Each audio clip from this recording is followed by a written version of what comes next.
Hey YouTube, Anime Hound here. Coming to you with this video right before Christmas. The deck that I used at the regional. Had a couple people ask me about it. I've been having some debates on Pojo about my choices and whatnot. Regardless, figured I'd share it with you guys like I do with everything. So, just gonna get right into it. It's Formula Monarchs, and I'll explain everything once I get to the key parts that people have debate over. So we're gonna start off with 2 Light and Darkness Dragon. This card is just so good. It's just that in the mirror match you want to take these out, and you got to be careful against scraps. You got to make sure that they don't have the level eater in there, or else they can loop it. But cards awesome. Negates every card they use unless they chain into it. It's another way of stopping it, but again, most people don't have that option right off the bat, which is fine. You drop this mid to late game and you just watch them squirm. And we got Triple Caius, the best Monarch by far.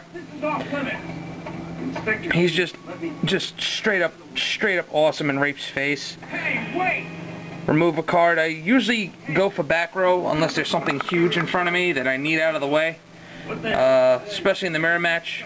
If they set a card and it's either obvious that it's a Treeborn or something like that, I'm gonna remove it. I haven't seen you around. And we got Double Ryza. This is one of the parts that's debated on by several people I've spoken to. But the reason why I only run 2 Ryza is because I need room in the other deck for other cards that have been very, very good to me in this. And I'll get to them. 1 Mobius. He's just really good this format. With here the action was already over and done with. all of the set cards now, and not too many people remaining Starlight Road, it makes it worthwhile. And he's especially very, very good in the Gravekeeper matchup. Very awesome to just either pop the Necro Valley, or if Necro Valley really isn't your primary threat at the moment. I had a couple of really good reads on one of my opponents at the regional. Twice got him with Mobius because I sided a second one, and I just knew he was just waiting for the Starlight Road. And because he's up to 2 cards, if you're reading Starlight Road, you're only going to go for 1, so you're either going to choose the Necro Valley or whatever other card is in the back row, hoping you hit the Starlight Road. But 9 times out of 10, I would go for the Necro Valley. Next one, and this is where we're getting into the cards that are the reason why I'm running only 1 Mobius, 2 Ryza. Vanity's Fiend and Jinzo. I run absolutely no traps. So Jinzo is huge. He goes to work against X-Sabers. He goes to work against Gladiator Beasts. The ability to stop the defenses of your opponent, bottomless trap holes, Starlight Roads, War Chariots, Mirror Force, Solemns, because, I mean, naturally, he's a great card to bait out the Solemn Warnings, because when they see Jinzo, they're going to go, oh shit, I'm not going to be able to use the rest of the stuff on my back row, and that's got to stop. But, then they're whittling themselves down by 2,000. That's fine. Vanity's Fiend is awesome in the mirror match. Once you get him out, it's pretty much endgame. Had that happen in the regional. It shuts down many decks. Anything that's really based around special summoning. Debris, Hime, Quick Draw being 2 huge ones. It really, really screws things up. Black Wings too, because it stops Blizzard. It stops the special summonings. So it's just awesome. And we got 1 Dark Dust Spirit. He's just a floating dark hole. a smaller Judgment Dragon. I mean, he is just so freaking awesome. Sit there and repeat it, and the best part about it is he bounces back to your hand. With the amount of defense that this deck runs straight from the hand, you can abuse him like there's no tomorrow. Awesome, awesome card. And we got one Tech Effect Veiler. Level 1 tuner, helps me get the formula if I absolutely need to. Otherwise, I use him at key moments to stop cards, negating the effect of Bogart Knight, Blizzards if I know they're going to go for a huge play. This card's amazing. We got Gores, because he's freaking amazing and huge. One of the defenses straight out of the hand. And you can tune Treeborn, Fishborg. You can also tune with the token or himself with Effect Veiler, which I have done on several occasions to go for level 8, which is just awesome. We got Trag. Yes, that's the ultimate one. It's pretty. Trag, because he's got a huge fucking ass. I mean, with the kind of card hand advantage you generate in this deck with formula, he's just massive. Absolutely massive. Floats around 20 at minimum. If you're doing things right, at minimum he's at 2,400. At maximum 35. Just amazing. And we've got Triple Fader. There's a question that I want to I've seen people run only 2. I run 3 straight up. Great card. He's an awesome floater. Drop him for defense if things are looking a little iffy and you're not drawing into your Monarchs.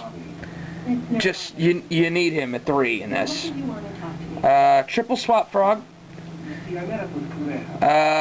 Becomes good ditch fodder for Fishborg Blaster.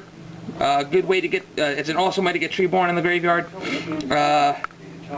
If you got Fishborg in hand, it's probably the greatest opening play that this deck's got, because it automatically sets up the engine, ready, set, go, and you have Monarchs in hand and you're just going to start plowing through them, because basically it's one turn you're going for formula, and you're going to be able to reuse him repeatedly. Again, mentioning Fishborg, 2 Fishborg, you really don't need more than 2. Phantom inside me has to be woken. What you're saying, right? Correct. He goes with Treeborn Frog to make the formula synchrons. That's because you're afraid the Phantom might take... Fishborg also is a great play with Mobius. He gets you into Gungar. If I can kill them by being awake, then I won't regret whatever... Just an absolutely, it's probably one of the best plays. It's popping 4 cards on the opponent's side of the field is just an amazing play.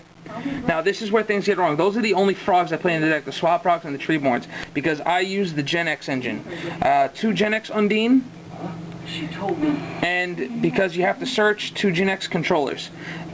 I use this specifically for the fact that Swap Frog is biased to what it has to send to the graveyard from the deck. It has to be an Aqua type, whereas with Genex Undine, it can be any water type. So I'm automatically gonna go for Fishborg if I already have if I already have Treeborn in the graveyard, or vice versa. It's just awesome, and even if you happen to draw into these cards, they become instant ditch fodder to bring back Fishborg, which is amazing, because that's probably one of the other best plays about this, is you summon Genex Undine, ditch Fishborg, get the Genex controller, ditch the Genex controller to get Fishborg out, and you've got yourself formula right off the bat. That's just the monster lineup. You can do what you will with how you see my reasoning for it, but I prefer the Genex engine. We got Triple Soul Exchange. You know what this does. If you play with Frognarks you play Frognarks back in the day when Substitute was around. It's a great way to get your opponent's monster out of the way if you got something huge. If they got something huge. 2 Pot of Avarice, because you need to recycle your formula synchrons and your Monarchs, and you go through them relatively quick, so you need this. Double Econ, because I chose to run 3 Soul Exchanges, but I side in the 3rd one, especially against the scrap matchup, because Soul Exchange interferes so bad with Soul Exchange, it's not even funny. Got staple cards, Cold Wave, and Monster Reborn, and Dark Hole. You just need them. And if the cards aren't going to be suitable to your situation, you can ditch it to bring back Fishborg. 1 for 1, just another way to get Fishborg and Treeborn in the grave. Same thing with Foolish Burial. And I also run 1 Nobleman of Extermination to hit the back row. Take care of the pesky traps, especially the ones that they're going to side against me. Card's just amazing, especially in the Blackwing matchup. If you happen to hit the Icarus attacks, it just cripples them so bad. Extra deck is 1 Shooting Star, because you can make them so easily in this deck. 2 Stardust. Tuning on your opponent's turn with Formula is big key to getting this out. Treeborn, bring out Fishborg, sack the Fishborg for a Monarch, or whatever monster happens to be suitable for the time. Do whatever you need to do with the effect. Bring back Fishborg because Treeborn is out. Sync Formula, draw a card, and pass. And when they go to do something, you just sink into a Stardust or whatever you need at the time. 1 Black Rose, because it's always fun to, if you know they're going to go for something huge on their own turn, in their main phase, just, if you can, go Black Rose and destroy the field. The only 2 Dragons of the Ice Barriers right now, because we don't have Trishula, we got Gungnir and Bryanak. Just awesome cards in general, great synergy with this deck. He plays great with Mobius. You can even use, if you happen to get him out, you use Fishborg to get him. So you go from bouncing to destruction, which is awesome. Red Dragon Archfiend, because there are situations where I have needed him and he's just awesome. 1 ally at Justice Catastor, because you can make level 5 rather easily in this deck with Genex, Undine, Fishborg, Treeborn, level 5. And then you can go into Bryanak. Then we got Locomotion or Genex. This card is awesome. 2500 level 9, 1 Genex tuner, 1 non-tuner dark monster. I've gotten him out with Caius.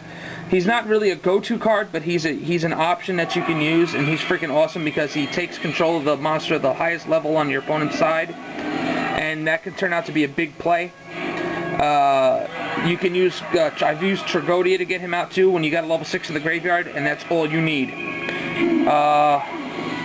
Goyo because he's awesome. 1 Scrap Dragon because he's an awesome play on top of using Treeborn and Fishborg. 1 Colossal Fighter because he does make things difficult for the opponent, especially in the Blackwing matchup, because even if they waste the Kalutes or pump their Sirocco's, he's gonna come right back. Then we got, of course, 3 Formula Synchron because you need to.